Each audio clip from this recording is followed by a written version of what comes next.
남편은 가게 지출을 관리하겠다며 내 카드들을 전부 가져갔다.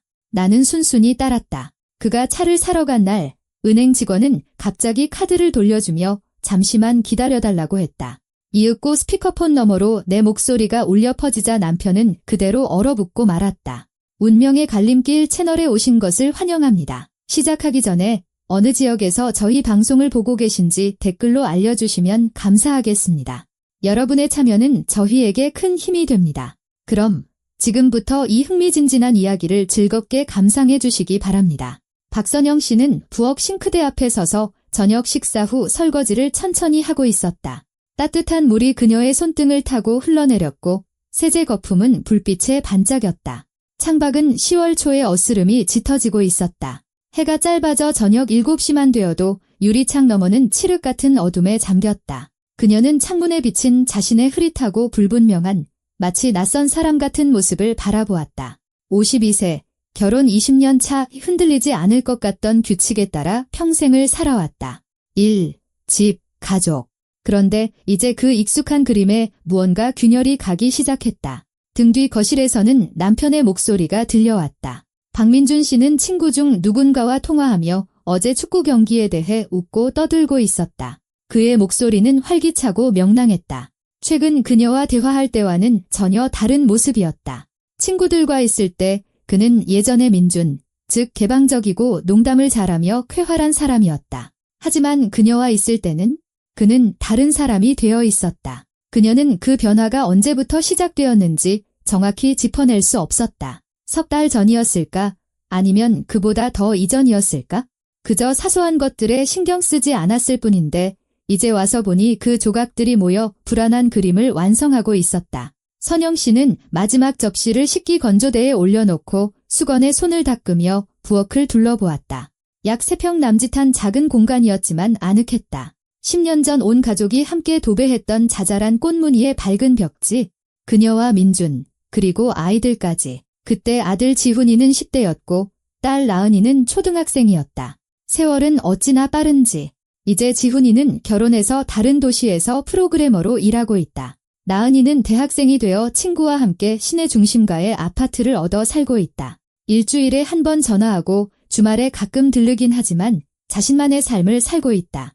그게 맞다. 자식은 독립해서 자신의 운명을 개척해야 한다. 다만 아이들이 떠난 집은 너무나 조용해졌고 그 고요함 속에서 예전에는 일상의 분주함에 묻혀 보이지 않던 관계의 균열, 즉 수년간 쌓여오다 불쑥 튀어나온 말 못할 앙금과 짜증이 드러나기 시작했다. 부엌 식탁 위에는 소금통에 눌러둔 영수증 뭉치가 깔끔하게 놓여 있었다. 3주 전쯤 민준 씨가 따로 모아두라고 했던 것이었다. 선영아, 우리 이제부터 돈이 어디에 쓰이는지 파악하게 영수증 좀 모으자. 그가 아침 식사 때 빵에 버터를 바르며 말했다. 그녀는 별 생각 없이 고개를 끄덕였다. 그럴 수도 있지. 정말로 가계부를 좀 더 체계적으로 관리하고 싶었을지도 모른다. 많은 사람이 그렇게 지출을 기록하고 계획적으로 소비하지 않나. 이상할 건 없었다. 하지만 그 영수증들은 곧 대화의 빌미가 되었다. 처음에는 스치듯 지나가는 말이었지만 점점 더 집요하게 무언가 압박감을 주며 이어졌다. 선영아, 또 이마트에서 장 봤어. 민준 씨는 그녀가 퇴근하고 돌아온 저녁, 종이 뭉치를 뒤적이며 말했다. 거기 비싸잖아. GS25에 들를 수도 있었잖아. 지금 유제품 할인 행사 하던데. 민준 씨, 퇴근길에 들른 거예요. 이마트가 바로 길가에 있잖아요. 그녀는 코트를 벗으며 대답했다. 일부러 돌아가고 싶지 않았어요. 그래도 절약해야지. 그는 영수증을 옆으로 치우며 고개를 저었다. 봐, 당신이 산 요거트 개당 1,500원인데 저기서는 행사해서 900원이란 말이야. 민준 씨, 600원 차이잖아요. 그녀는 속에서 짜증이 치밀어 오르는 것을 느끼면서도 차분하게 말하려고 애썼다. 저는 이 요거트가 좋아요. 맛이 더 낫다고요? 맛, 그가 비웃었다. 요거트가 다 거기서 거기지. 600원씩 6개면 벌써 3,600원이야. 한 달이면 꽤 큰 돈이 모인다고. 그녀는 입을 다물고 방으로 들어가 옷을 갈아입었다. 요거트 때문에 다투고 싶지 않았다. 우스운 일이었다. 하지만 이런 대화는 점점 더 잦아졌다. 그녀가 새 립스틱을 샀을 때 그는 가격을 묻고는 로드샵의 비슷한 색상이 절반 가격에 있다고 지적했다. 그녀가 회식이 끝난 후 동료들과 택시를 타고 집에 왔을 때 그는 왜 버스를 타지 않았냐고 물었다. 버스는 밤 11시까지 다니지 않느냐며. 그녀가 피부과에 피부관리 예약을 하자 그는 놀라워했다. 뭐 하러 그런 돈을 써? 피부 괜찮구먼. 민준 씨, 이건 내 돈이에요. 그녀는 그때 간신히 평정심을 유지하며 말했다. 내가 번 돈이라고요? 내가 필요하다고 생각하는 곳에 쓸 권리가 있어요. 우리 돈이지. 그는 핸드폰에서 눈을 떼지 않은 채 그녀의 말을 정정했다. 우리는 가족이잖아. 아니면 이제부터 각자 따로 계산하고 싶은 거야? 그녀는 대답하지 않았다. 부엌으로 가 물 한 잔을 따르고는 창가에 서서 저녁의 아파트 단지를 바라보았다.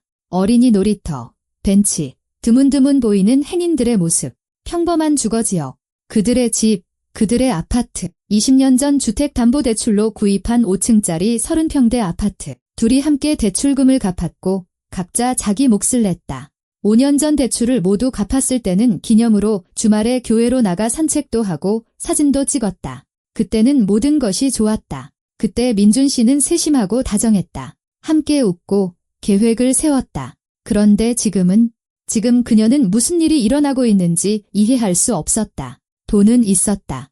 물론 부자는 아니었지만 안정적이었다. 선영 씨는 건설회사에서 격리부장으로 일하며 월 500만 원의 분기별로 상여금을 받았다. 민준 씨는 공장에서 설계 엔지니어로 일했다. 그의 월급은 600만 원으로 조금 더 많았다. 합치면 1100만 원이 넘었다. 그들이 사는 도시에서는 꽤 괜찮은 수입이었다. 대출도 없었다. 아파트는 작아였고 차도 오래된 현대 소나타였지만 잘 굴러갔다. 호화롭게 살지는 않았지만 궁핍하지도 않았다. 그런데 뭐가 문제일까? 그녀는 민준 씨의 변화가 언제부터 시작되었는지 이해하려 애썼다. 아이들이 모두 떠나고 갑자기 너무 조용하고 텅 비어버린 넓은 아파트에 단둘이 남게 되었을 때부터였을까? 아니면 1년 반 전 그토록 원했던 부서장 자리를 젊은 후배에게 빼앗기고 일주일 내내 먹구름 낀 얼굴로 다녔을 때였을까? 어쩌면 항상 그랬는데 예전에는 육아와 집안일에 치여 보이지 않다가 이제야 낡은 페인트의 녹처럼 드러난 것일지도 모른다. 모든 것이 완전히 뒤바뀐 그날, 선영 씨는 평소보다 늦게 귀가했다. 금요일이었고 한 주를 마감하는 날이었다. 퇴근 후 그녀는 쇼핑몰에 들렀다. 그저 산책하듯 둘러보며 기분 전환을 하고 쇼윈도를 구경하고 싶었다. 이틀 전에 월급이 들어왔고 분기 상여금으로 250만 원이 추가로 입금되었다. 기분이 좋았다. 그때 한 가게 쇼윈도에서 코트 한 벌이 눈에 들어왔다. 무릎을 살짝 덮는 길이의 넓은 벨트와 큰 단추가 달린 클래식한 디자인의 짙은 네이비색 코트. 우아하고 단정하면서도 여성스러웠다. 그녀는 시선을 떼지 못한 채 그 자리에 멈춰섰다. 지난 4년간 입었던 낡은 코트는 안감이해지고 소매뿌리가 닳았으며 소매의 얼룩은 아무리 애를 써도 지워지지 않았다. 새 코트를 사고 싶다고 생각한 지는 오래되었지만 계속 미루고 있었다. 돈이 아깝기도 했고 시간이 없기도 했으며 그냥 손이 가지 않기도 했다. 그녀는 가게 안으로 들어가 코트를 입어보았다. 마치 그녀를 위해 맞춘 듯 완벽하게 잘 맞았다. 상냥하게 웃는 젊은 여점원은 색상이 그녀에게 아주 잘 어울린다며 눈을 돋보이게 한다고 말했다. 선영 씨는 거울 속 자신을 보았다. 거기에는 일상과 업무에 지친 중년 여성이 아니라 아름답고 세련된 여인이 서 있었다. 그녀는 가게에서만이 아니라 매일 출근하고 친구들을 만날 때도 이런 기분을 느끼고 싶어졌다. 이걸로 할게요. 그녀는 자신의 대담함에 심장이 쿵 내려앉는 것을 느끼며 말했다. 가격은 150만 원이었다. 물론 비쌌지만 터무니없는 가격은 아니었다. 그리고 그녀에게는 상여금이 있었다. 그녀는 카드로 결제하고 가게 로고가 박힌 예쁜 쇼핑백을 들고 거리로 나왔다. 작은 승리감에 기분이 좋았다. 어리석게 들릴지 모르지만 기뻤다. 누군가의 눈치를 보거나 허락을 구하지 않고 자신이 원하는 것을 샀다. 자신의 돈으로, 자신의 결정으로. 그녀가 아파트에 들어섰을 때 민준 씨는 텔레비전 앞 소파에 앉아 있었다. 자연 다큐멘터리 같은 프로그램이 방영 중이었다. 그는 반쯤 감은 눈으로 텔레비전을 보며 핸드폰을 넘기고 있었다. 문 열리는 소리를 듣고 그가 고개를 들었다. 크고 반짝이는 딱 봐도 비싼 가게의 쇼핑백을 본 그의 표정이 즉시 굳어졌다. 뭐 샀어? 그의 목소리에는 이미 경계심이 묻어났다. 코트요. 선영 씨는 현관으로 들어가며 대답했다. 입던 게 너무 낡아서요. 당신도 봤잖아요. 보여줘. 그녀는 거실로 돌아와 쇼핑백에서 코트를 꺼내 펼쳤다. 민준 씨가 일어서서 다가왔다. 그녀가 미처 떼지 못한 가격표를 집어들었다. 가격표는 안쪽 솔기에 핀으로 조심스럽게 고정되어 있었다. 150만 원. 그는 천천히 그녀를 향해 돌아섰고 그의 눈에는 당혹감이 분노로 변해가는 것이 역력했다. 제정신이야? 민준 씨, 질 좋은 코트에는 합당한 가격이에요. 선영 씨는 그의 도발에 넘어가지 않으려 애쓰며 침착하게 말했다. 회사에 입고 다녀야 하잖아요. 매일 사무실에 가는데 꾀죄죄하게 보일 수는 없잖아요. 더 싼 것도 찾을 수 있었잖아. 그가 목소리를 높이자 그녀는 자기도 모르게 움찔했다. 민준 씨가 소리치는 일은 드물었다. 결혼 생활 내내 그런 경우는 손에 꼽을 정도였다. 옷 한 벌에 150만 원이라니? 이게 얼마나 큰 돈인지 알기나 해? 우리가 매달 내야 할 공과금이 얼마나 많은데? 관리비, 기름값, 자동차 보험료, 통신비, 인터넷 요금까지. 민준 씨, 나도 그 모든 비용의 절반을 내고 있어요. 그녀는 속에서 끓어오르는 서러움을 느끼며 그의 말을 끊었다. 나는 항상 내 몫을 냈고 이건 내 월급, 내 상여금이에요. 나 30년 동안 일했어요. 나 자신을 위해 돈 쓸 권리가 있다고요. 내 돈, 민준 씨가 비웃었다. 그 비웃음에는 불쾌하고 거의 경멸적인 무언가가 담겨 있었다. 우리가 가족이라는 거 잊었어? 우리 예산은 공동이라는 거, 아니면 이제부터 각자 알아서 하자는 거야? 우리는 한 번도 공동 예산이었던 적 없어요. 선영 씨는 코트를 옷걸이에 걸고 그를 향해 돌아섰다. 우리는 항상 아파트, 식비, 자동차 관련 비용을 똑같이 나눠서 냈고 나머지는 각자 원하는 대로 썼어요. 항상 그랬다고요. 그래, 그럼 이제부터는 민준 씨는 팔짱을 끼었고 그의 자세에서는 확고한 결의가 느껴졌다. 달라질 거야. 이런 무분별한 소비는 더 이상 용납할 수 없으니까. 선영 씨는 등골을 타고 냉기가 흐르는 것을 느꼈다. 그녀는 말없이 부엌으로 가서 전기 주전원의 스위치를 켰다. 손이 떨렸다. 찬장에서 컵을 꺼내 거름망에 찻잎을 담았다. 그의 말에 얼마나 상처받았는지 드러내지 않으려 애쓰며 숨을 고르게 쉬려고 노력했다. 무분별한 소비. 그의 생각에 그녀는 무분별한 소비를 하는 사람이었다. 30년간 쉬지 않고 일하고 아이들을 키우고 집안을 돌보고 단 한 번도 그에게 돈을 달라고 한 적 없이 항상 스스로 벌어온 그녀가 민준 씨가 뒤따라 부엌으로 들어와 식탁에 앉았다. 그의 얼굴은 진지하고 단호했다. 선영아, 진심이야. 그는 목소리를 낮췄지만 단호하게 말했다. 우리는 되는 대로 살고 있어? 돈이 어디로 새는지도 모르고 당신은 쓸데없는데 돈을 낭비하고 나도 마찬가지고 바로잡아야 해. 정상적인 사람들은 다 그렇게 한다고. 예산을 계획하고 지출을 통제하고 바로잡다니요. 그녀는 컵을 식탁에 내려놓고 조리대에 손을 짚었다. 뭘 바로잡아요, 민준 씨. 우리는 항상 부족함 없이 살았어요. 아이들도 다 컸고 교육도 잘 시켰어요. 집도 있고 차도 있고요. 휴가도 가고 외식도 하잖아요. 도대체 무슨 질서를 잡고 싶다는 거예요? 더 잘 살 수 있었어. 그는 두 손으로 얼굴을 문질렀고 선영 씨는 그의 눈에서 문득 피로감을 보았다. 우리가 쓸데없는 것들에 돈을 낭비하지만 않았어도 말이야. 당신 화장품, 친구들이랑 카페 가는 거, 이런 옷가지들, 쓸데없는 것들이 아니에요. 그녀는 서러움의 목소리가 떨리는 것을 느꼈다. 이건 내 삶이에요. 민준 씨, 나는 매일 8시부터 6시까지 일해요. 피곤하다고. 가끔은 나를 위해 기분 좋은 걸 사고 싶고 친구들을 만나서 커피도 마시고 싶어요. 이건 정상적인 거예요. 범죄가 아니라고요? 그만해. 그가 손바닥으로 식탁을 세게 내리치자 그녀는 얼어붙었다. 주전원이 딸깍 소리를 내며 물이 끓었고 자동으로 꺼졌다. 부엌은 구석에서 냉장고가 웅웅거리는 소리만 들릴 뿐 쥐죽은 듯 조용해졌다. 오늘부터 우리 집 가게는 우리 공동 예산은 내가 관리한다. 우리가 버는 모든 돈은 공동의 돈이야. 그리고 어디에 쓸지는 내가 결정할 거야. 알겠어. 선영 씨는 그를 바라보았지만 알아볼 수가 없었다. 20년을 함께 살았고 젊고 행복했던 시절 구청에서 혼인신고를 하고 잠자리를 함께하고 아이를 낳고 갓난아기와 함께 뜬 눈으로 밤을 지새우고 함께 웃고 울고 다투고 화해했던 이 남자가 그는 지금 마치 제자리에 앉혀놔야 할 버릇없는 아이를 대하듯 그녀를 쳐다보고 있었다. 무슨 뜻이에요? 그녀는 이미 답을 짐작하면서도 조용히 물었다. 당신 카드들 다 내놔. 전부. 은행카드, 신용카드, 전부. 선영 씨의 머릿속에서 무언가 툭 끊어지는 것 같았다. 그녀는 남편을 멍하니 바라보며 이 순간 깨달았다. 이건 일시적인 정신착란도 기분 나쁜 것도 아니다.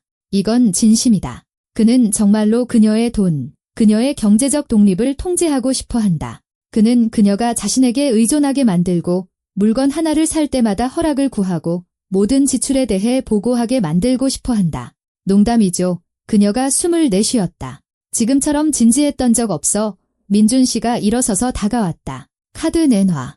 어디에 얼마를 쓸지는 내가 결정할 거야. 식료품비, 교통비, 필수적인 것들은 받게 될 거야. 하지만 이런 충동 구매, 그런 건 이제 영원히 끝이야. 알겠어. 속이 울렁거렸다. 서러움, 분노, 굴욕감, 모든 것이 한데 엉켜 목구멍에 단단한 덩어리로 걸렸다. 소리치고 싶었고 그에게 무언가를 집어 던지고 싶었고 부엌에서 이 아파트에서 쫓아내고 싶었지만 그녀는 침묵했다. 지금 소란을 피우면 상황만 더 나빠질 거라는 생각이 순간 머리를 스쳤기 때문이다. 그는 자신의 생각에 집착하며 압박하고 감정적으로 조종하고 소란을 피울 것이다. 아이들에게는 자기만의 버전으로 이야기해서 그녀를 낭비벽 심한 이기주의자로 만들 것이다. 안 돼, 그러면 안 된다. 더 현명하게 대처해야 한다. 알았어요. 그녀는 차분한 목소리로 말했다. 민준 씨는 이런 대답을 전혀 예상하지 못한 듯했다. 그는 소란, 눈물, 분노를 예상했지만 그녀는 그저 순순히 동의했다. 뭐가 알았다는 거야? 카드 드릴게요. 선영 씨는 그를 지나쳐 침실로 들어가 옷장에서 가방을 꺼내고 칸칸을 뒤져 부엌으로 돌아와 플라스틱 카드 3개를 식탁 위에 내려놓았다. 주거래 은행인 신한은행과 우리은행의 체크카드, 그리고 하나은행의 신용카드였다. 여기요. 민준 씨는 카드를 집어들고 모든 것이 이렇게 쉽게 해결되었다는 사실이 믿기지 않는 듯 손안에서 뒤집어 보았다. 그의 얼굴에는 간신히 감춘 만족감과 승리감이 드러났다. 그래, 잘 생각했어. 그가 청바지 주머니에 카드를 넣으며 말했다. 두고 봐, 선영아. 이게 우리 둘 다에게 더 좋은 일일 거야. 당신은 돈 걱정 안 해도 되고 내가 다 정리해서 저축도 시작할 거니까. 어쩌면 드디어 제대로 된 휴가를 갈 수 있을지도 모르지.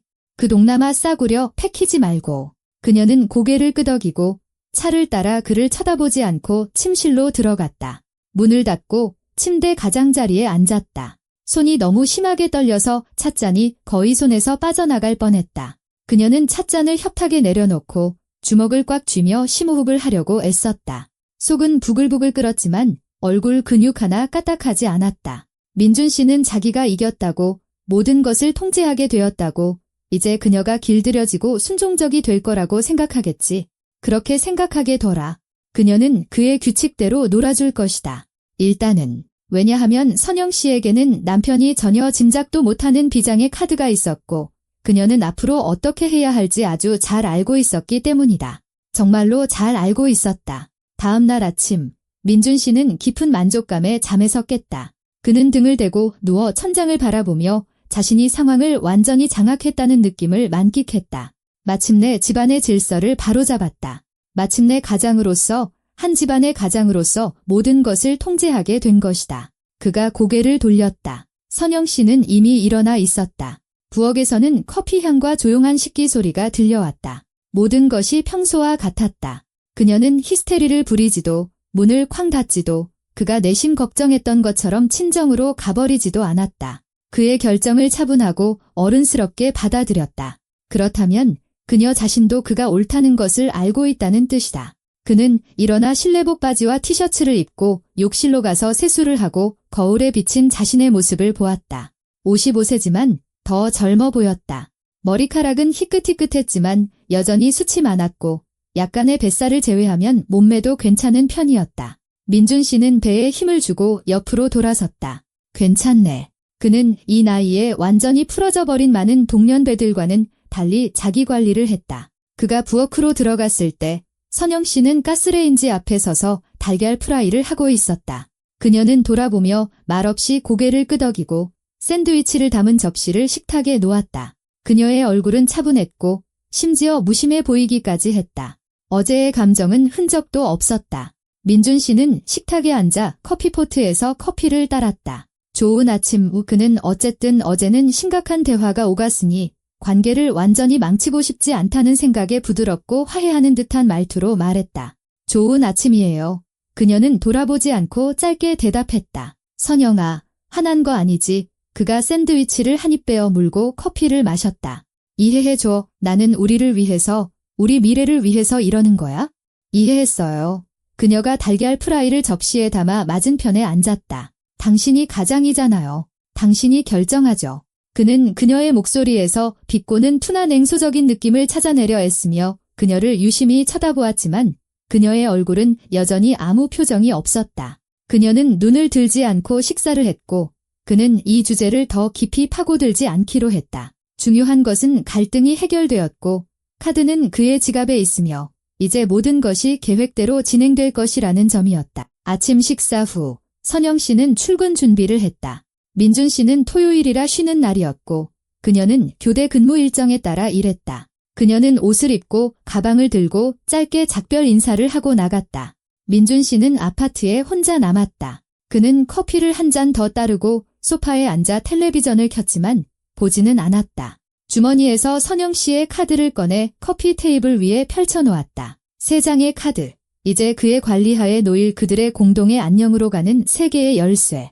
그는 핸드폰을 들고 은행 앱을 열었다. 선영 씨의 개인 계정 로그인 정보가 있었다. 그녀가 언젠가 무슨 일이 생길 경우를 대비해 직접 비밀번호를 알려주었었다. 민준 씨는 신한은행 앱에 로그인하여 주거래 카드의 잔액을 확인했다. 8,300만 원 나쁘지 않았다. 두 번째 우리은행 카드에는 1,250만 원이 조금 안 되게 있었다. 하나은행 신용카드는 한도가 3억 원이었지만 빚은 없었다. 총 1억 원이 넘는 자유롭게 쓸 수 있는 돈에 그의 개인 계좌에 있는 6천만 원을 더하면 거의 2억 원에 가까운 돈이었다. 상당한 금액이었다. 민준 씨는 소파 등받이에 기대어 머리 뒤로 팔짱을 꼈다. 새 차를 사고 싶다는 생각은 오래전부터 해왔다. 그들의 2008년식 현대 소나타는 이제 꽤 낡았다. 삐걱거리고 히터는 됐다 안 됐다 하고 실내는 닳았다. 물론 굴러는 가지만 좀 더 현대적이고 위신 있는 차를 원했다. 그는 지난 몇 주 동안 중고차 사이트에서 매물을 훑어보며 눈여겨보고 있었다. 2018년식 기아 스포티지 1억 2천만 원, 현대 투싼, 심지어 1억 5천만 원짜리 제네시스 GV70도 있었다. 물론 당장 그만한 돈은 없었지만 할부로 구매하고 초기 납입금으로 이 2억 원을 쓸 수 있었다. 훌륭한 출발 자금이었다. 그는 웹사이트를 여러 가격과 연식으로 필터링하며 매물을 훑어보기 시작했다. 투싼이 괜찮아 보였다. 콤팩트하고 경제적이며 인기 있는 모델. 도시형 SUV로 딱이었다. 민준 씨는 여러 매물을 즐겨찾기에 저장하고 할부월 납입금을 계산해 보았다. 20만 250만 원 감당할 만했다. 그의 월급에서 충분히 낼 수 있었고 나머지는 생활비로 쓰면 되었다. 그 후 며칠 동안 민준 씨는 자신의 계획에 몰두했다. 그는 자동차 대리점에 전화를 걸어 차량 재고와 할부 조건을 확인하고 소유주들의 후기를 찾아보았다. 선영 씨는 퇴근 후 말없이 저녁을 준비하고 식사를 하고는 침실로 들어가거나 노트북 앞에 앉아 무언가를 읽었다. 그녀는 더욱 말이 없어지고 내성적으로 변했지만 민준 씨는 곧 풀릴 서운함 때문이라고 치부했다. 여자들은 제자리에 놓이면 항상 삐치지만 곧 익숙해지기 마련이다. 중요한 것은 휩쓸리지 않고 자신의 입장을 고수하는 것이다. 수요일 저녁, 선영 씨의 친구인 희진 씨가 찾아왔다. 그들은 고등학교 때부터 친구였고 함께 공부하고 함께 결혼하고 아이들을 키웠다. 희진 씨는 활기차고 에너지가 넘치는 쾌활한 성격의 염색한 금발 여성이었다. 그녀는 여행사에서 일하며 출장을 자주 다녔고 아는 이야기도 많았다. 민준 씨는 그녀를 별로 좋아하지 않았다. 그녀가 선영 씨에게 나쁜 영향을 미치고 스파에 가거나 쇼핑을 하는 등 쓸데없는 짓을 부추긴다고 생각했다. 희진 씨가 초인종을 눌렀을 때 민준 씨는 마침 축구를 보고 있었다. 선영 씨가 문을 열어주었고 그들은 껴안고 부엌으로 들어갔다. 민준 씨는 그들이 무언가 조용히 이야기하는 것을 들었지만 경기에 더 관심이 있었기에 신경 쓰지 않았다. 얼마 후 갓 끓인 차 향기가 느껴졌고 찻잔 부딪히는 소리가 들렸다. 두 여자는 부엌에 자리를 잡았고 그들의 목소리는 조금 더 커졌다.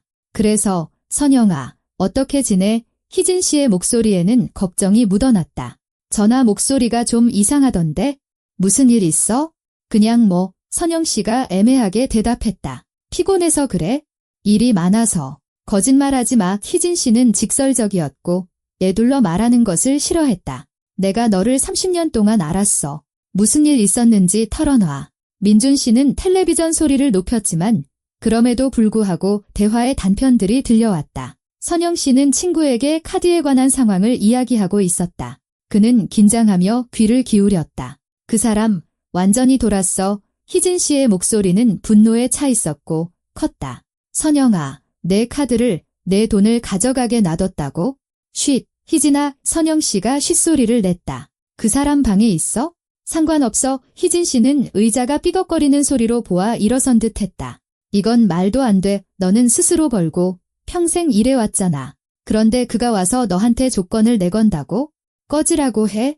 희진아, 진정해. 선영 씨의 목소리는 조용했지만 민준 씨는 그 속에서 억울함이나 무력감이 아닌 무언가 다른 이상한 뉘앙스를 포착했다. 나 괜찮아. 해결할 수 있어? 어떻게 해결해, 선영아? 이게 뭔지 알아? 이건 경제적 폭력이라고. 가정폭력이야. 그가 돈으로 너를 통제하는 거라고. 전형적인 수법이야. 이런 이야기 널렸어. 알아. 안다고. 그래서 어떻게 할 건데? 침묵이 흘렀다. 민준 씨는 긴장하며 숨을 죽였다. 선영 씨의 말투 속 무언가가 그를 경계하게 만들었다. 이미 하고 있어. 그녀가 조용히 말했다. 희진 씨는 무슨 뜻인지 이해하지 못한 듯 되물었다. 하고 있다니, 뭘. 희진아, 지금은 얘기하지 말자. 그냥 나를 믿어줘. 나 이거 참고 있을 생각 없어. 나한테 계획이 있어? 계획. 무슨 계획? 나중에 다 끝나면 얘기해줄게. 희진 씨는 잠시 침묵하더니 안도한 듯 짧게 웃었다. 휴, 다행이다. 나는 내가 완전히 포기한 줄 알았잖아. 박선영은 절대 포기하지 않았고 지금도 시작하지 않을 거지? 내가 맞지? 맞아. 선영 씨의 목소리에서 미소가 느껴졌다. 그들은 일, 아이들, 새로 시작한 드라마 등 다른 주제로 잠시 더 이야기했다. 1시간 후, 희진 씨는 돌아갔다. 민준 씨는 현관문이 닫히는 소리를 들었다. 선영 씨가 거실을 지나가며 그를 짧게 쳐다보고 고개를 끄덕인 후 침실로 들어갔다. 민준 씨는 텔레비전 앞에 앉아 있었지만 경기는 더 이상 눈에 들어오지 않았다. 머릿속에는 나한테 계획이 있어 라는 말이 맴돌았다. 그녀가 무슨 뜻으로 한 말일까? 무슨 계획? 혹시 떠나려는 걸까?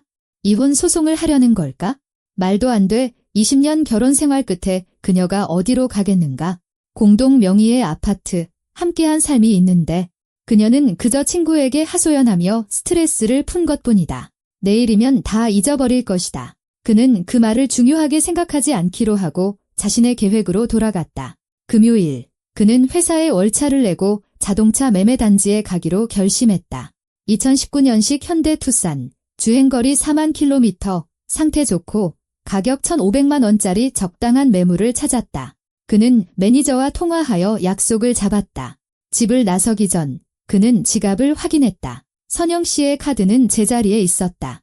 그중 하나인 주거래 신한은행 카드를 챙겼다. 차가 마음에 들면 즉시 계약금을 낼 수 있었다. 선영 씨는 집에 있었다. 쉬는 날이었다. 그녀는 부엌에서 차 한 잔을 마시며 태블릿으로 무언가를 읽고 있었다. 민준 씨가 들어와 물을 한 잔 따랐다. 나 볼일 보러 좀 다녀올게. 그가 무심하게 말했다. 저녁 때쯤 돌아올 거야? 알았어요. 왜 그녀는 눈을 들지 않았다. 오는 길에 장 봐서 들어올 수도 있고. 그는 그녀가 구체적으로 무언가를 부탁하기를 기다렸지만 선영 씨는 그저 고개를 끄덕일 뿐이었다. 마음대로 해요. 그는 아파트를 나와 엘리베이터를 타고 내려가 낡은 소나타에 올라 시동을 걸고 단지를 빠져나왔다. 기분은 들떠 있었다. 오늘 그는 새 차, 자신이 직접 고른 차를 사게 될지도 모른다. 오래전부터 원했던 일이었다. 선영 씨는 차에 별로 관심이 없었고 대중교통으로 출퇴근했기 때문에 이건 온전히 그의 차가 될 것이었다. 그는 라디오를 켜고 익숙한 노래를 따라 부르며 새 투싼을 타고 시내를 질주하는 모습을 상상했다. 자동차 매매 단지는 도시 외곽에 위치해 있었고 유리 쇼윈도와 화려한 간판이 있는 큰 건물이었다. 주차장에는 취향과 예산에 맞는 수십 대의 차들이 서 있었다. 민준 씨는 주차하고 내려서 주위를 둘러보았다. 내부는 넓고 밝았으며 새 플라스틱과 가죽 냄새가 났다. 몇 대의 차가 전시장에 바로 서 있었다. 그 주위에는 정장을 입은 매니저들이 고객들과 이야기하고 있었다. 30대쯤 되어 보이는 넥타이를 맨 상냥한 미소의 젊은 남자가 민준 씨에게 다가왔다. 안녕하세요. 박민준 고객님이시죠? 투싼 때문에 통화했었습니다. 네, 접니다. 민준 씨가 그와 악수했다. 반갑습니다. 저는 최 팀장입니다. 고객님의 담당 매니저입니다. 가시죠. 차를 보여드리겠습니다. 그들은 밖으로 나가 현대투싼이 서 있는 곳으로 갔다. 은색의 깨끗하고 햇볕에 반짝이는 차였다. 민준 씨는 차 주위를 한 바퀴 돌고 유리창을 통해 실내를 들여다보았다. 내부는 모든 것이 깔끔해 보였다. 회색 시트, 현대적인 계기판, 멀티미디어 시스템. 앉아봐도 될까요?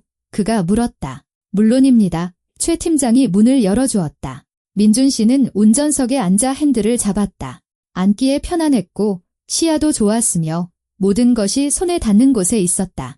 그는 이 차를 운전하는 모습을 상상하며 미소를 지었다. 시승해 보시겠어요? 최 팀장이 제안했다. 좋습니다. 그들은 시승 서류를 작성했고 민준 씨는 도로로 나섰다. 차는 부드럽게 나아갔고 엔진은 조용하게 작동했으며 변속기는 부드럽게 바뀌었다. 그는 20분 정도 운전해보고 이 차를 사기로 완전히 확신하며 매매단지로 돌아왔다. 계약 진행하시겠습니까? 그들이 사무실로 돌아와 상담실 테이블에 앉았을 때 최 팀장이 물었다. 네, 민준 씨가 고개를 끄덕였다. 할부 조건은 어떻게 되죠?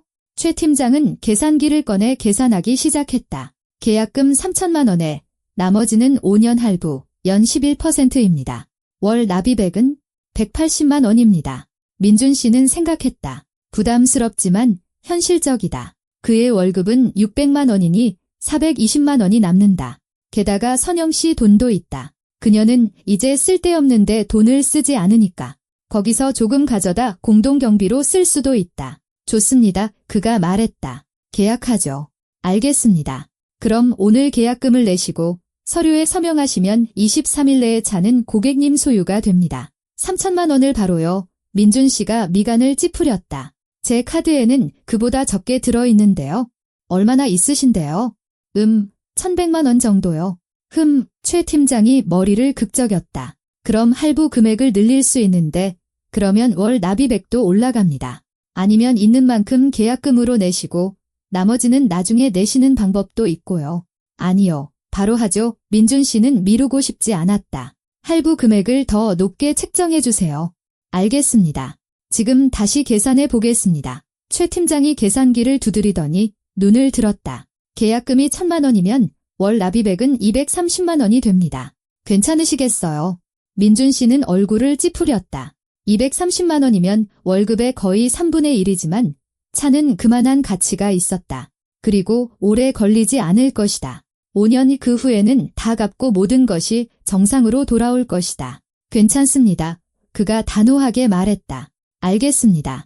그럼 서류를 작성하겠습니다. 신분증, 운전면허증, 그리고 계약금 결제할 은행카드가 필요합니다.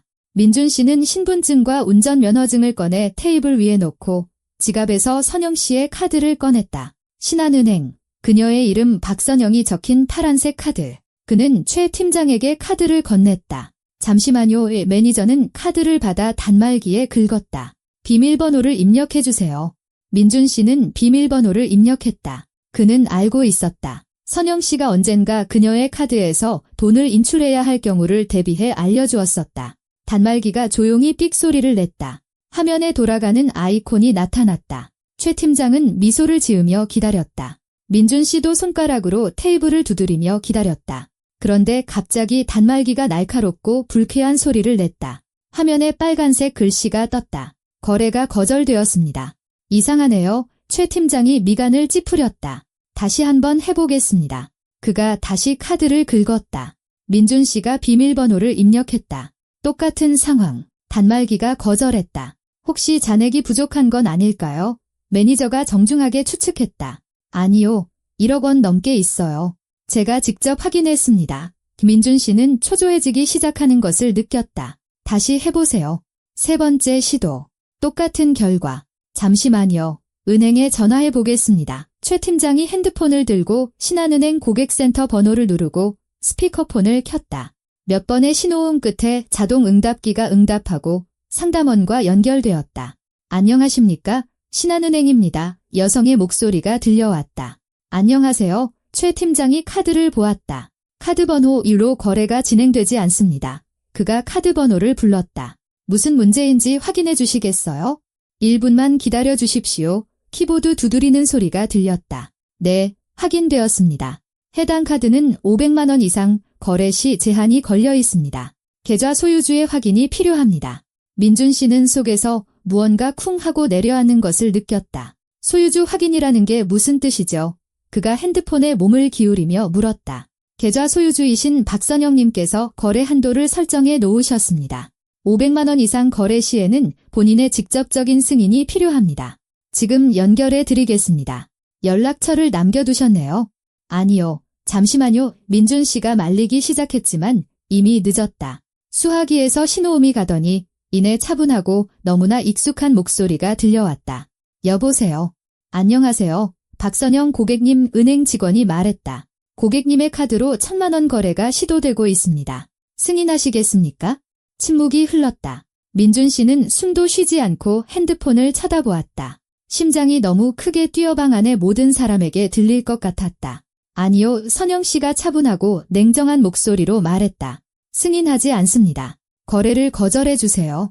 알겠습니다. 감사합니다. 좋은 하루 되십시오. 또 전화가 끊어졌다. 민준 씨는 한 곳을 응시하며 멍하니 앉아 있었다. 얼굴에서 핏기가 가시고 손이 얼음장처럼 차가워졌다. 카드가 손가락 사이에서 미끄러져 조용한 소리를 내며 테이블 위로 떨어졌다. 최 팀장은 그를 의아하게 쳐다보다가 카드와 신분증을 번갈아 보고는 무언가 짐작한 듯 했다. 이거 고객님 카드가 아니신가요? 그가 조심스럽게 물었다. 민준 씨는 대답하지 않았다. 한마디도 할 수 없었다. 머릿속에는 선영 씨의 목소리가 맴돌았다. 차분하고 자신감 있고 무자비한 목소리. 승인하지 않습니다. 그렇다면 그녀는 알고 있었다. 모든 것을 알고 있었다. 그녀는 그가 카드를 사용할 수 없다는 것을 알면서도 일부러 그에게 카드를 준 것이다. 그녀는 그를 속이고 낯선 사람들 앞에서 그에게 굴욕을 주었다. 아무래도 지점장님을 불러야 할 것 같습니다. 최 팀장이 일어나 문 쪽으로 뒷걸음질 쳤다. 여기 앉아 계십시오. 그는 민준 씨를 상담실에 혼자 남겨두고 나갔다. 민준 씨는 의자 팔걸이를 꽉 쥔 채 앉아 있었다. 수치심, 분노, 굴욕감, 모든 것이 하나로 뒤섞여 견딜 수 없는 감정이 되었다. 어떻게 감히 그를 바보로 만들 수 있단 말인가? 귀에서 윙윙거리는 소리가 났고 눈앞이 흐려졌다. 그는 일어서려고 했지만 다리에 힘이 풀렸다. 그는 입으로 숨을 몰아쉬며 의자에 다시 주저앉았다. 심장이 미친 듯이 뛰었고 가슴이 답답했다. 공황 상태가 파도처럼 덮쳐왔다. 문이 열렸다. 더 나이 들어 보이는 정장을 입은 남자가 들어왔다. 그 뒤에는 최 팀장이 서 있었다. 손님, 괜찮으십니까? 나이 든 남자가 물었다. 저는 민준 씨는 숨을 쉴 수 없었다. 세상이 흐려지고 기울어지고 어디론가 옆으로 미끄러져 가는 것 같았다. 최 팀장, 구급차 불러. 빨리. 민준 씨가 어둠 속으로 빠져들기 전에 마지막으로 들은 것은 매니저의 걱정스러운 목소리였다. 여보세요. 119죠? 여기 사람이 쓰러졌는데 심장 문제인 것 같아요. 그리고 아무것도. 민준 씨는 코를 찌르는 강한 암모니아 냄새에 정신을 차렸다. 누군가 그의 코에 손뭉치를 갖다 대자 그는 움찔하며 몸을 피하고 기침을 했다. 눈앞에 모든 것이 흐릿했고 귀에서는 윙윙거리는 소리가 났다. 그는 상담실 바닥에 누워 있었다. 머리 밑에는 누군가의 구겨진 재킷이 받쳐져 있었다. 그 위로 여러 얼굴이 그려져 있었다. 최 팀장, 아까 그 나이 든 남자, 그리고 제복을 입은 다른 여성이었다. 천천히 하세요. 여성이 그의 어깨를 잡고 있었다. 갑자기 일어나지 마세요. 기분은 어떠세요? 무슨 일이죠? 민준 씨는 앉으려고 했지만 머리가 어지러워 다시 바닥에 쓰러졌다. 발작이 있었습니다. 혈압이 급상승해서 의식을 잃으셨어요. 제복으로 보아 여성은 구급대원이었다. 지금 혈압을 다시 재보겠습니다. 그녀는 그의 팔에 혈압계 커프를 감고 공기를 주입했다. 민준 씨는 천장을 바라보며 누워 있었고 점차 정신이 돌아왔다. 그는 자동차 매매단지, 카드, 전화통화, 선영 씨의 목소리를 기억해냈다. 승인하지 않습니다. 그 말에 대한 기억은 육체적인 고통보다 더 아프게 다가왔다. 수치심과 굴욕감이 새로운 힘으로 돌아왔고 그는 땅속으로 꺼져버리고 싶은 마음에 눈을 질끈 감았다. 180에 110입니다. 구급대원이 커프를 풀며 말했다. 아주 높습니다. 병원에 가서 검사를 받으셔야 합니다. 저희가 모셔다 드리겠습니다. 아니요, 민준 씨는 일어나려고 했다. 괜찮습니다. 그냥 속이 안 좋아서요. 선생님, 고혈압성 위기입니다. 구급대원은 단호했다. 위험합니다. 뇌졸중이나 심근경색이 올 수 있습니다. 도움이 필요합니다. 괜찮다고 했습니다. 그는 그녀의 손을 뿌리치고 힘겹게 일어섰다. 세상이 흔들렸지만 그는 테이블 가장자리를 붙잡고 버텼다. 옆에는 매매단지 책임자인 나이든 남자가 서 있었다. 그는 민준 씨를 쳐다보고 있었다. 손님이 그가 건조하게 말했다. 죄송하지만 거래를 중단해야 할 것 같습니다. 제시하신 카드는 확인 절차를 통과하지 못했고 계좌 소유주께서 거래를 거부하셨습니다. 다른 결제 수단이 없으시다면 저희는 계속 진행할 수 없습니다. 민준 씨는 한마디도 하지 못한 채 그를 쳐다보았다. 최 팀장은 눈을 내리깔고 옆에 서 있었고 분명히 어색함을 느끼고 있었다. 다른 몇몇 직원들이 문가에 모여 호기심 어린 눈으로 이 장면을 지켜보고 있었다. 손님 중 누군가도 발걸음을 멈추고 돌아보았다. 민준 씨는 자신이 구경거리가 웃음거리가 되었다는 것을 깨달았다. 남의 돈으로 차를 사려다 아내에게 공개적으로 망신을 당한 남자. 저 이제가 해결하겠습니다. 그는 중얼거리며 테이블에서 자신의 신분증과 면허증을 집었다. 선영 씨의 카드는 쳐다볼 수도 없어서 건드리지 않았다. 죄송합니다. 그는 비틀거리며 출구로 향했다. 구급대원이 그를 불렀다. 정말 병원에 안 가시겠어요? 상태가 정말 안 좋아 보이시는데요.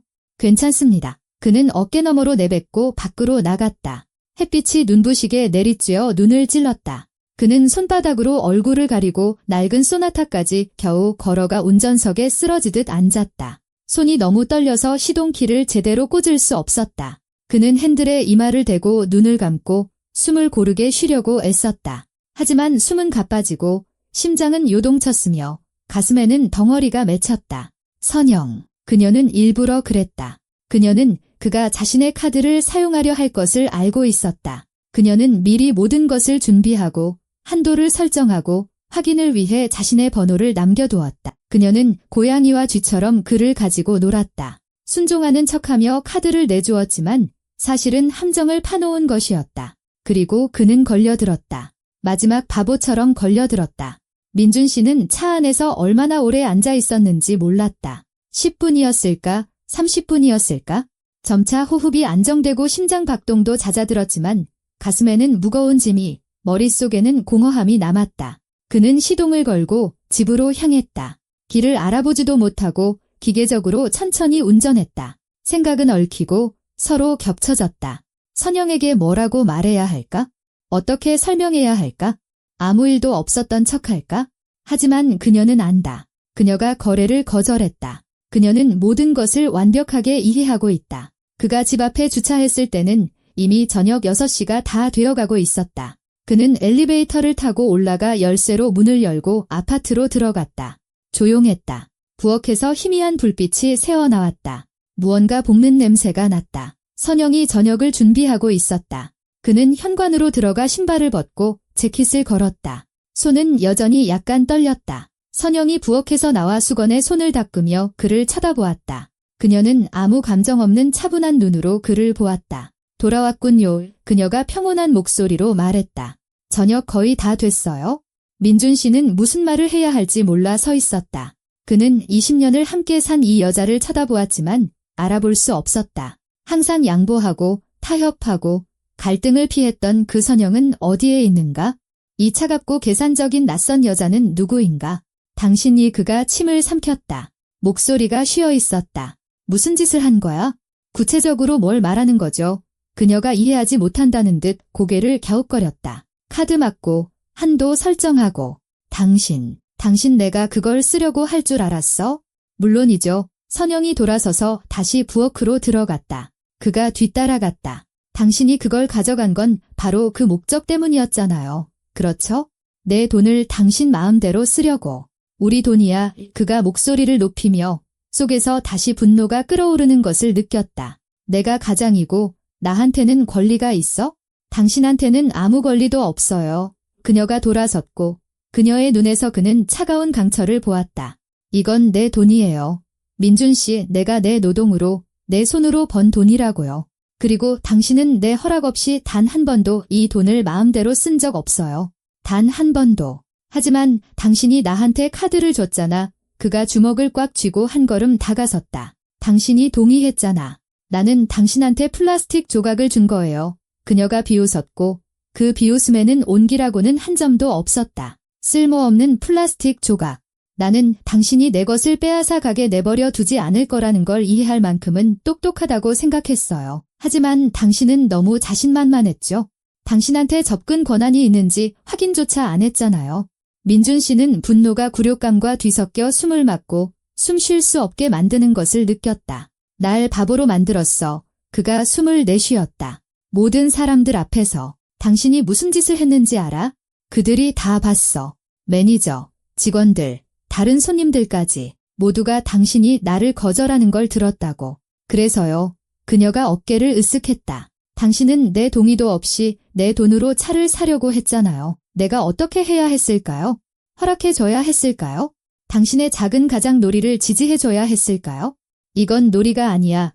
그가 주먹으로 식탁을 내리쳤지만 선영은 눈 하나 깜짝하지 않았다. 나는 당신 남편이야. 우리는 20년 동안 함께했어. 당신은 나를 지지해줘야 했어. 굴욕을 주는 게 아니라. 지지. 그녀가 가까이 다가와 그의 눈을 똑바로 쳐다보았다. 지지라. 당신이 나를 낭비벽 심하다고 했을 때 당신이 나를 어떻게 지지했죠? 죄 지은 아이처럼 내 카드를 빼앗아 갔을 때, 이 집안에서 당신 혼자 결정한다고 생각했을 때 그는 무겁게 숨을 쉬며 침묵했다. 말이 목구멍에 걸렸다. 민준 씨의 선영이 가스렌지로 가서 불을 껐다. 당신은 선을 넘었어요. 당신은 돈으로 나를 통제할 수 있다고, 내 삶을 마음대로 할 수 있다고 생각했죠. 하지만 당신은 틀렸어요. 나는 무릎 꿇릴 수 있는 그런 여자가 아니에요. 그럼 당신은 누군데? 그가 거의 소리쳤다. 당신은 누군데? 이제 당신을 모르겠어? 나는 항상 나였어요. 그녀는 차분하게 말했지만 그녀의 목소리에는 흔들리지 않는 단호함이 있었다. 단지 당신이 알아채지 못했을 뿐이죠.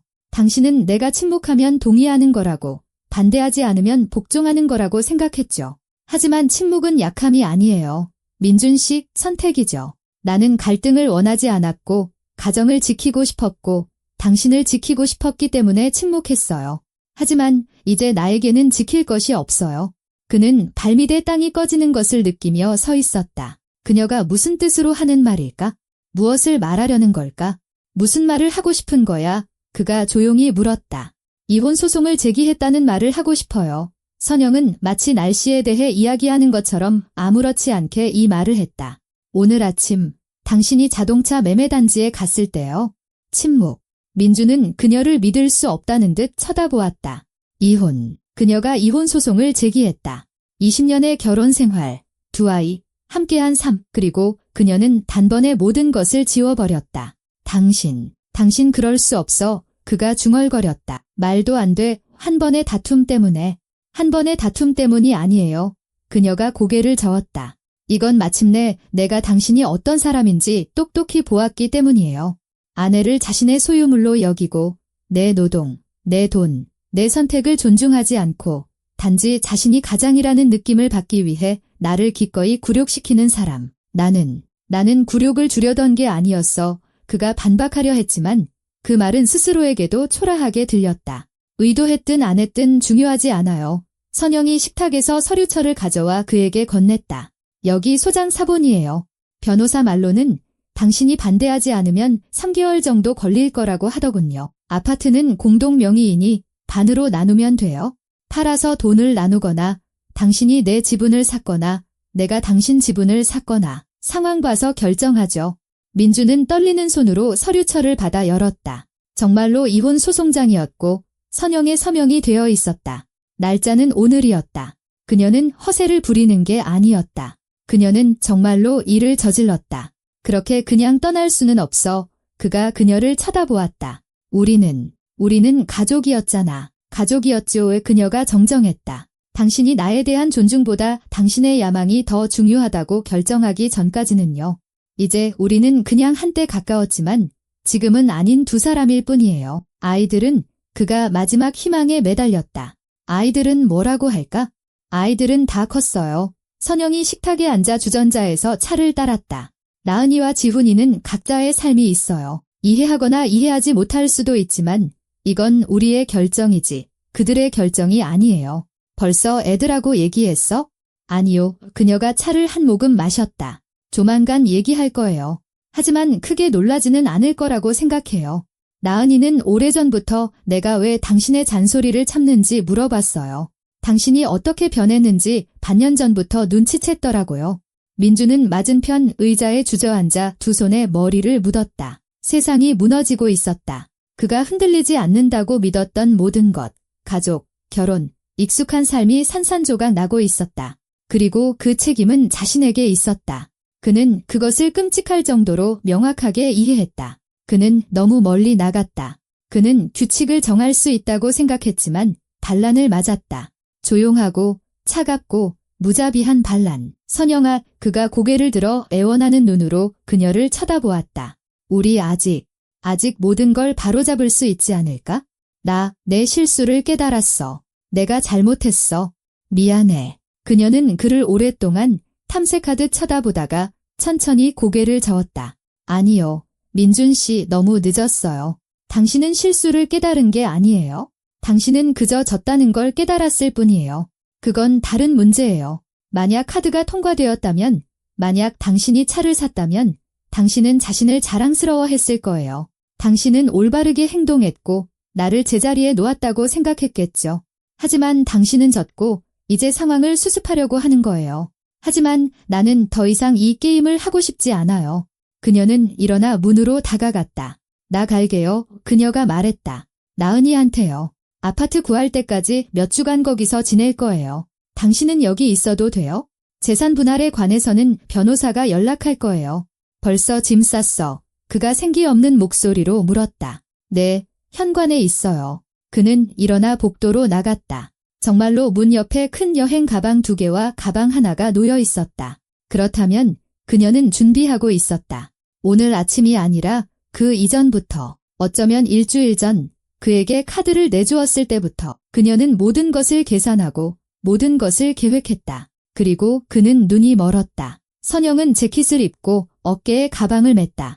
여행 가방은 바퀴 위에 세웠다. 안녕히 계세요. 민준 씨, 그녀가 그의 눈을 똑바로 쳐다보며 말했다. 자신을 돌아보길 바라요. 어쩌면 언젠가 당신이 통제하고 싶지 않은 사람을 찾을지도 모르죠.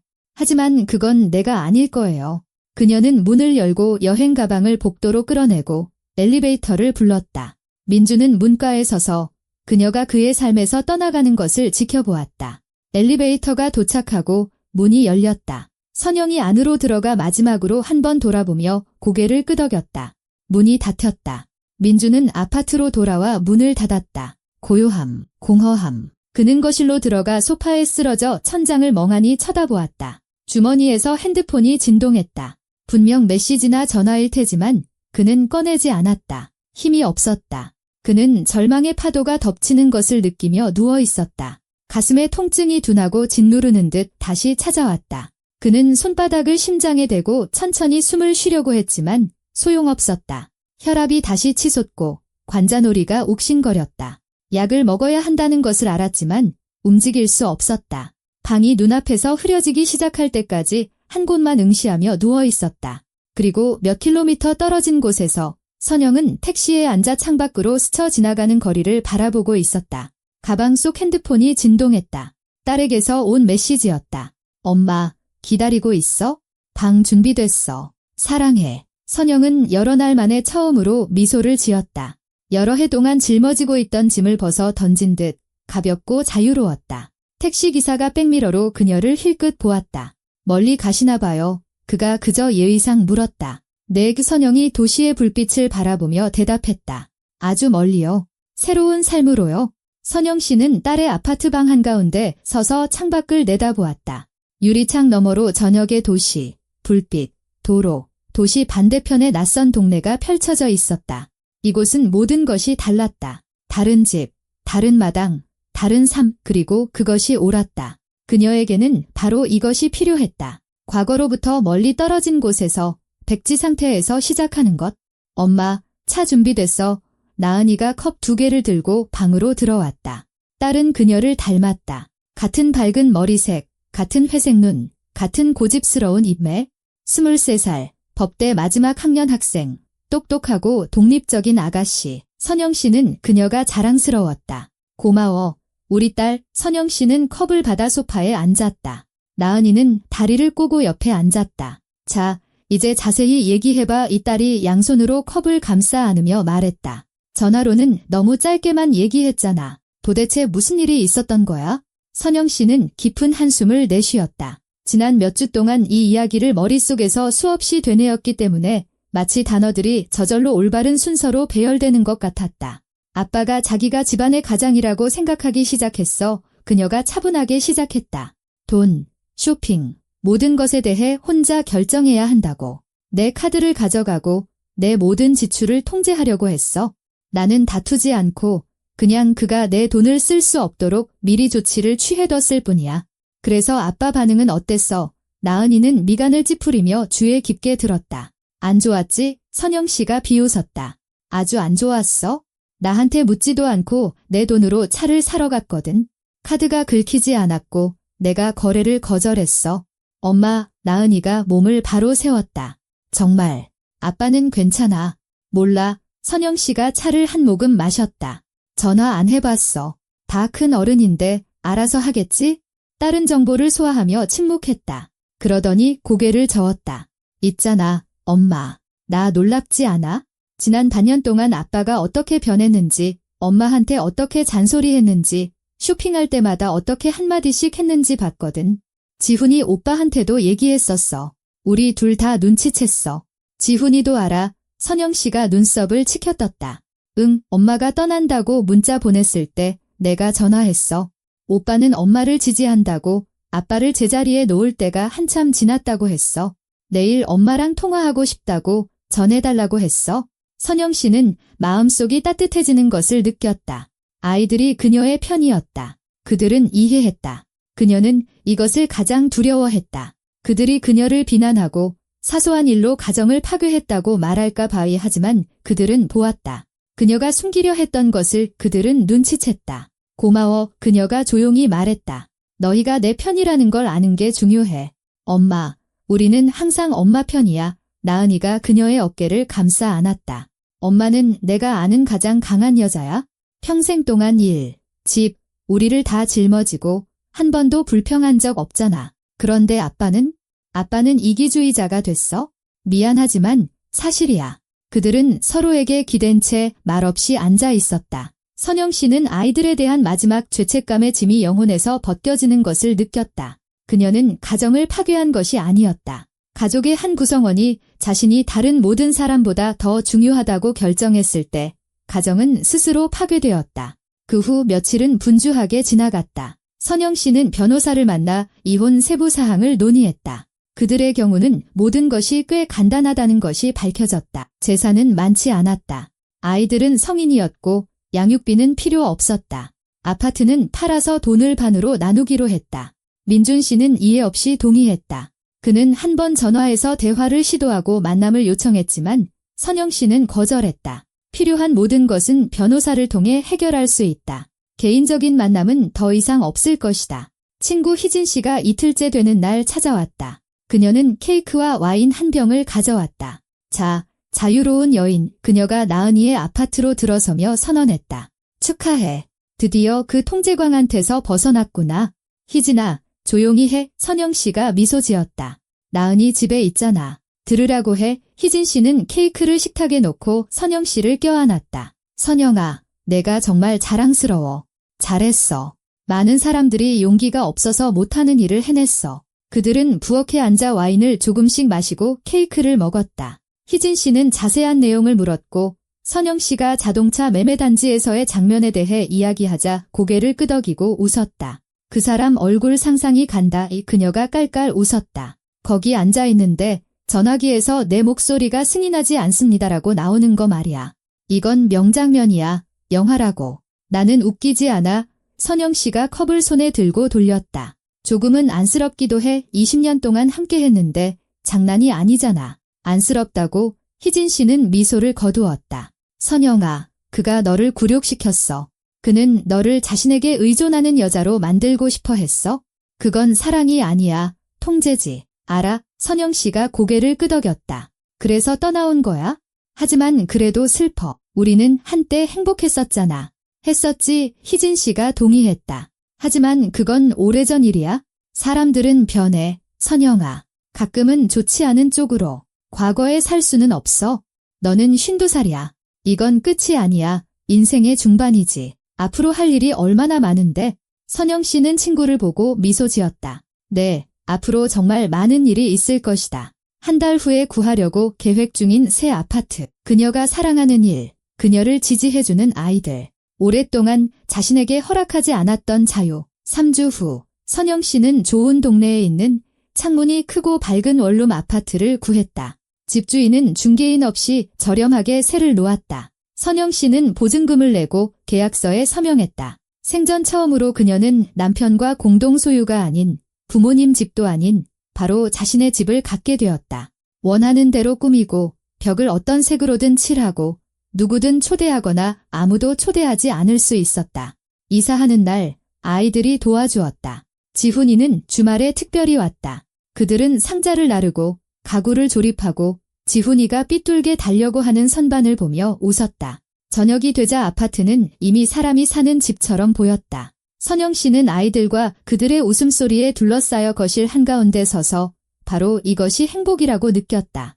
허세 없이, 기대 없이 그저 가까운 사람들이 곁에 있고 아무도 통제하거나 잔소리하거나 굴욕을 주지 않는 것. 엄마, 피자 시켜 먹자. 나은이가 소파에 털썩 주저앉으며 제안했다. 배고파 죽겠어. 그러자 선영 씨가 동의했다. 먹고 싶은 거 시켜. 오늘은 축하할 날이니까. 무슨 날? 지훈이가 또 다른 상자에서 테이프를 뜯으며 물었다.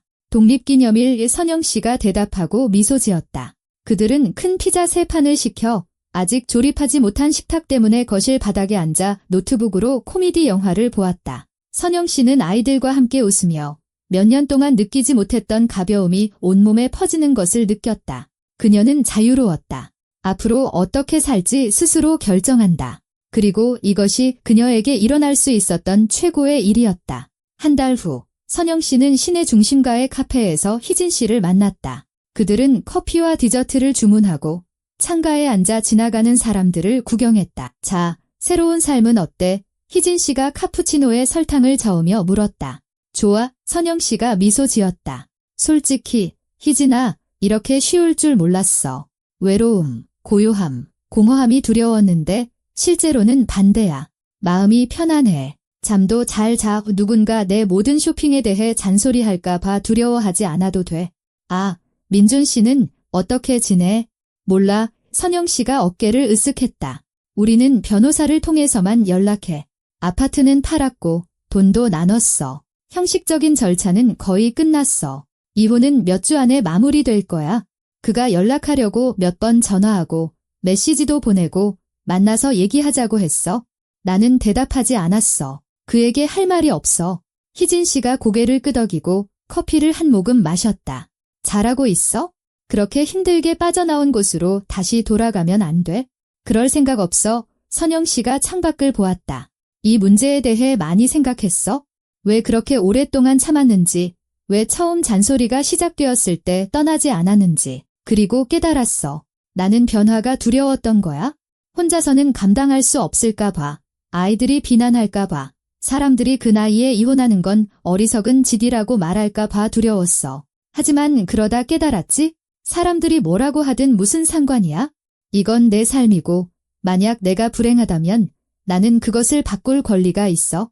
명언이다. 희진 씨가 컵을 들었다. 너의 용기를 위해, 선영아. 다시 시작하는 것을 두려워하지 않은 너를 위해.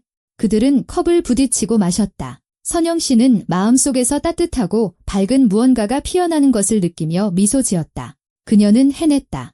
그녀는 자신을 꺾으려 했던 사람에게서 벗어나 새로운 삶을 구축했다. 혼자서, 그리고 그녀는 해냈다.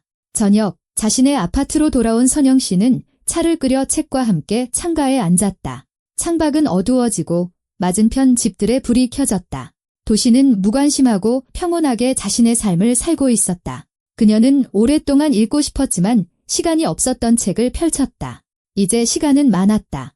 그녀가 원하는 대로 처분할 수 있는 그녀 자신의 시간. 핸드폰이 진동했다. 딸에게서 온 메시지였다. 엄마, 잘 지내? 괜찮아. 선영 씨는 미소 지으며 답장을 입력했다. 완벽해. 우리 딸 내 책 읽으면서 차 마시고 있어? 행복해.